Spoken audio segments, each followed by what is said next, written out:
හිමාල වනයේ සඳුන් විමානෙන් නැවුණු සඳරැස් වතුර ගලා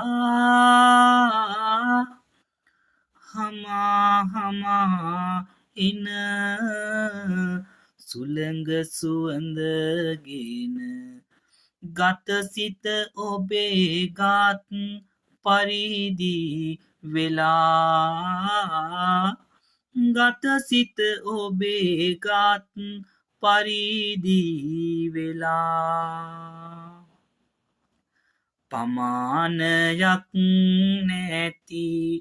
දහම් බවින් හෙබි බැල්මෙන් අප සිත් සනසවලා අමාසුවය වැනි සුවයක් වින්දෙමි මවගේ සොමිබාර මුහුණ බලා මවගේ සොමිබාර මුහුණ බලා